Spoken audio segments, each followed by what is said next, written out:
So let's talk about something that people have argued about for, well, forever. How do you rank greatness?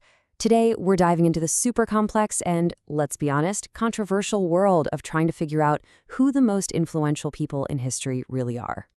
I mean, just think about that question for a second. Who is the most influential person ever? Is it a scientist, a political leader, maybe an artist or an inventor? The answer is, well, it's really, really complicated. And honestly, that's what makes this whole thing so fascinating. You know, this isn't some new internet thing, this obsession with making lists. For as long as we've been writing things down, we've been trying to figure out who shaped our world the most. It really gets to the heart of how we understand our own past and the people who built it. So how in the world do people even come up with these lists? Well, it breaks down into a few main ways. You've got your expert panels, a bunch of historians in a room like The Atlantic did. Then you have public opinion polls like that Greatest American survey the Discovery Channel ran. And now, in our digital age, you've got these incredibly powerful algorithms that crunch massive amounts of data from places like Wikipedia and old books to rank people, kind of like how Google ranks websites. Okay, to really get a grip on this, let's zoom in a little bit. Let's take a look at a specific case study, how different methods stack up when ranking the most influential Americans. Okay, now this is where it gets really interesting. Check out the difference between what the experts think and what the public thinks. Historians overwhelmingly put Abraham Lincoln at #1. Makes sense, right? But look at that 2005 public poll. The #1 spot goes to Ronald Reagan. You see some of the same names on both lists, like Lincoln and Washington, but that #1 pick tells you a whole lot about the power of context. And that right there, that tells you everything you need to know. That poll was taken just 1 year after Reagan passed away. The country was in the middle of this huge wave of national mourning and nostalgia for him. So his top spot was almost certainly fueled by that very powerful, very specific moment in time. So this all leads to the million-dollar question, right? What are we actually measuring here? What does influence even mean? Is it the same as being famous? Is it about achievement? Or is it something else entirely? This quote from the American press just hits the nail on the head. It's the classic apples and oranges problem. I mean, how do you possibly weigh the impact of, say, Thomas Edison's light bulb against Martin Luther King Jr.'s I Have a Dream speech? They both changed the world, but in completely different ways. So to try and solve this puzzle, the data scientists, they focus on a different word, not fame, but significance. And the idea here is that it's not just about what a person did. It's about how we as a society remember and keep valuing what they did long after they're gone. It's about their lasting footprint. And this is such a crucial distinction, right? Historical significance versus just being a celebrity. Think about it. A 19th century president that maybe you've barely heard of, like Chester A. Arthur, actually has more historical significance than a pop star who is world famous today. Why?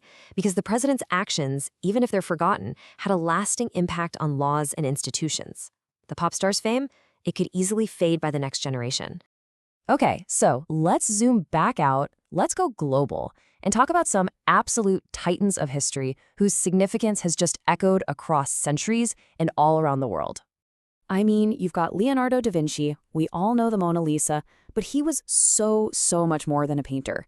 His private notebooks are just filled with these incredible designs for flying machines, detailed studies of anatomy, things that were hundreds of years ahead of their time. He was the perfect blend of art and science. And speaking of brilliant scientific minds, Marie Curie, what an absolute force. She was the first woman to ever win a Nobel Prize, and then she became the first person ever to win 2 of them in different fields of science. Her work on radioactivity didn't just revolutionize physics. It gave us things like X-rays and new ways to treat cancer. And influence isn't just about science and technology. It's about how we live together. The influence of Confucius is almost impossible to wrap your head around. His teachings on morality, respect, and social order have been the foundation for the culture of billions of people across East Asia for more than 2,500 years.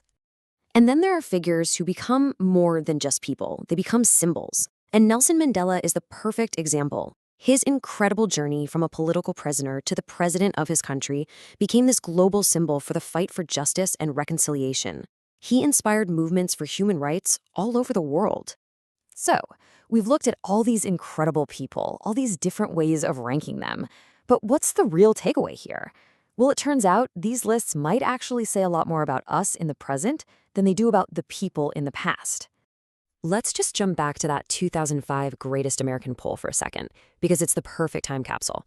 Besides Reagan at number 1, you know who else was in the top 25? Lance Armstrong, who at the time was this celebrated, beloved hero, and Pat Tillman, a powerful symbol of post 9/11 sacrifice. Since then, public perception of both of them has changed.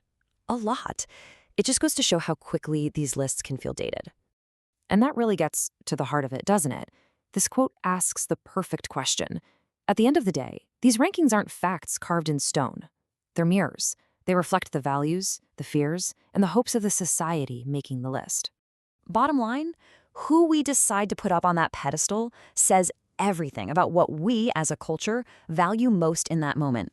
Do we care most about innovation, justice, sheer power, or art? Every choice tells a fascinating story about us. Which leaves us with one final thought to chew on. When you make your own mental list of the greatest, most influential people in history, what does that list really reveal about your own values? What story does it tell about you?